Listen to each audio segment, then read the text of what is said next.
உன்னுடைய வாழ்க்கையை நெக்ஸ்ட் லெவலுக்கு கூட்டிகிட்டு போகிறதுக்கான நேரம் வந்தாச்சு. உன்னோட மார்க்ஸ், உன்னோட கிரேட்ஸ், உன்னோட ஸ்கோர்ஸ் எல்லாம் ஒரு படி இம்ப்ரூவ் ஆகிறதுக்கான அவசியம் வந்தாச்சு. ஏன்னா நீ லாஸ்ட்டாக எழுதின எக்ஸாம், அதில் உனக்கு கிடைச்ச மார்க்குங்கிறது நீ லாஸ்ட்டாக போட்ட எஃபர்ட்டுக்கான ரிசல்ட்.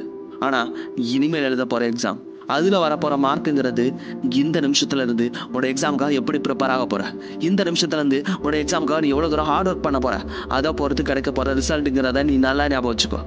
உன்னோட வெற்றிங்கிறது எப்போவுமே கிராஜுவலாக இருக்கணும். உன்னோட க்ரோத்துங்கிறது எப்போவுமே மேலே பார்த்து இருக்கணும். உதாரணத்துக்கு ஒரு ஒலிம்பிக்ஸ் கேம் எடுத்துக்கோ. அது ஹை ஜம்பாக இருக்கலாம், இல்லை வெயிட் லிஃப்டிங்காக இருக்கலாம். அவங்களோட ஃபர்ஸ்ட் அட்டம்ப்டில் அவங்க தூக்க போகிற வெயிட்டோ இல்லை தாண்ட போகிற ஹைட்டோ ரொம்ப கம்மியாக இருக்கும். ஏன்னா அவங்களோட கடைசி அட்டம்ப்டில் அவங்க கொடுக்க போகிற அந்த அச்சீவ்மெண்ட்டுங்கிறது ரொம்பவுமே பெருசாக இருக்கும். அதே மாதிரி தான் நீ லாஸ்ட் எக்ஸாமில் கிடைச்ச மார்க்கை விட அட்லீஸ்ட் 10 மார்க் இல்லை 20 மார்க்காவது நீ கூட வாங்கினாதான் உன்னோட க்ரோத் கிராஜுவலாக மேலே பார்த்து இருக்கும். அது ஒன்றால் முடியும். சில பேர் நினைக்கலாம், எனக்கு மென்டல் பவர் கம்மியாக இருக்குது, எனக்கு எபிலிட்டி கம்மியாக இருக்குது, என்னால் நிறைய நேரம் இருந்து ஃபோக்கஸ்டாக படிக்க முடியலை, கான்சன்ட்ரேஷனாக இருக்க முடியலை அப்படின்னு.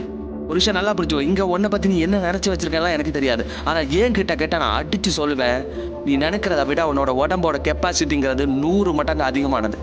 ஏன்னா ஒரு கார் ரேஸ் எடுத்துக்கிட்ட அப்படின்னா அந்த கார் ரேஸில் ஜெயிக்க போகிறது எந்த கம்பெனி காருங்கிறத பொறுத்தது இல்லை, அந்த காரை யார் ஓட்டுறாங்கிறத பொறுத்தது தான். அதே மாதிரி தான் இங்கே உன்னோட எபிலிட்டி, உன்னோட திறமை அதெல்லாம் ஒன்றுமே கிடையாது.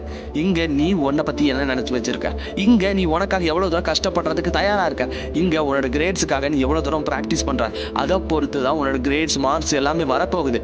ஸோ உன்னோட எபிலிட்டியை நினச்சி நீ நீயே குறை சொல்லிக்காத.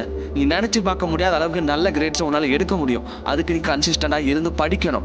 நீ எந்த வித பிரச்சனை வந்தாலும் அதெல்லாம் தாண்டி நம்ம படித்து தான் ஆகணும் அப்படின்னு இருந்து படிக்கணும். சில நேரங்களில் டிஸ்ட்ராக்ஷன் வரதான் செய்யும். மைண்ட் நம்மளை விட்டு எங்கேயோ போய்கிட்டே தான் இருக்கும். ஆனால் அப்படி நம்ம டிஸ்ட்ராக்ட் ஆகும்போது கூட இந்த மாதிரி ஒரு டிஸ்ட்ராக்ஷன் எல்லாருக்கும் வரதான் செய்யும். நம்ம இதெல்லாம் கடந்து படித்தாதான் நம்ம ஆசைப்பட்ட மார்க் நமக்கு கிடைக்கும், ஆசைப்பட்ட கிரேடு நமக்கு கிடைக்கும் அப்படின்னு ஃபோக்கஸ்டாக இருந்து படிக்க நம்ம தான் ப்ராக்டிஸ் பண்ணணும். ஏன்னா இங்கே பிறவிலேயே யாரும் திறமைசாலியோ இல்லை அறிவாளியோ கிடையாது. எல்லாமே ப்ராக்டிஸ் தான். எல்லாரும் அவங்க எவ்வளோ நேரம் எஃபர்ட் போட்டாங்க, எவ்வளோ நேரம் கன்சிஸ்டண்டாக இருந்து படித்தாங்க, அதை பொறுத்து தான் அவங்களோட கிரேட்ஸ், மார்க்ஸ் எல்லாமே வருதுங்கிறத என்றைக்குமே மறக்காத. ஓகேவா? ஆங்கிலத்தில் ஒரு பழமொழி சொல்லுவாங்க, where there is a will there is a way அப்படின்னு. மனம் இருந்தால் மார்க்கம் உண்டு. மனம் இருந்தால் தானே மார்க்கம் உண்டு. நம்ம என்ன நினைக்கிறோம், எக்ஸாமில் நம்ம நினச்ச கொஸ்டின் வந்துடாதா, படித்த கொஸ்டின் மட்டுமே எக்ஸாமில் வராதா, ஒருவேளை எக்ஸாம் போஸ்ட்பாண்ட் ஆகிடாதா, நல்லபடியாக இருக்குமே அப்படின்னு இப்படி வழியை பற்றி மட்டுமே யோசிச்சுட்டு இருக்குமே தவிர, நம்ம கஷ்டப்பட்டு படிக்கணும். நம்ம கஷ்டப்பட்டு படித்தா கண்டிப்பாக நம்மளால் நல்ல மார்க் எடுக்க முடியும், நம்மளால் கண்டிப்பாக நல்லபடியாக இருந்து படிக்க முடியும் அப்படின்னு ஒரு வில் பவர் நமக்கு வரவே மாட்டேங்குது. ஏன் தெரியுமா? ஏன்னா பயம். கன்சிஸ்டண்டாக இருக்கிறதுக்கு பயப்படுறோம், ஒரு விஷயத்தில் இறங்கி படிக்கிறதுக்கு பயப்படுறோம், ரிஸ்க் எடுக்கிறதுக்கு பயப்படுறோம். ஆனால் நீ இதை தப்பா பண்ணாத. நீ கஷ்டப்பட்டு இறங்கி படித்த அப்படின்னா உன்னால் கண்டிப்பாக நீ நினச்சதை விட நல்ல கிரேட் எடுக்க முடியும். சரியா? ஏன்னா இங்கே college first, district first, school first, first rank, second rank எடுக்கிறவங்க எல்லாருமே திறமைசாலியான்னு கேட்டால் கிடையாது. அவங்க அச்சீவ் பண்ணுறதுக்கு பின்னாடி இருக்கிறது எல்லாமே பல மணி நேரம் உழைப்பு, அவங்க கன்சிஸ்டண்டாக இருந்து படித்த படிப்பு. சில நேரங்களில் சின்ன சின்ன சந்தோஷங்களை கூட அவங்களால அனுபவிக்க முடியாமல் அவங்க சந்தித்த இழப்பு, இந்த மாதிரி பல பிரச்சனைகளுக்கு மத்தியில் தான் அவங்க இந்த ஒரு அச்சீவ்மெண்ட்டை நிகழ்த்தியிருக்காங்க. ஸோ அவங்கள மாதிரி நீங்களும் கன்சிஸ்டண்டாக இருந்து படிச்சிங்க அப்படின்னா உங்களாலையும் இந்த கிரேட்ஸ், இந்த மார்க்ஸை கண்டிப்பாக எடுக்க முடியும். ஏன்னா நல்ல ஒரு கிரேட்ஸ்க்கு பின்னாடி இருக்கிறது என்ன தெரியுமா?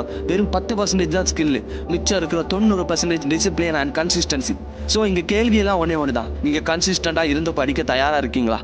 அப்படி நீங்கள் படிக்கிறதுக்கு தயாராக இருக்கிறீங்க அப்படின்னா கண்டிப்பாக நீங்கள் நினச்சதை விட நல்ல மார்க் உங்களால் எடுக்க முடியும். இங்கே ஓவர் நைட்டில் மிராக்கிள்ஸ் நடக்காது, ஓவர் நைட்டில் உங்களோட கிரேட்ஸ் மாறிடாது.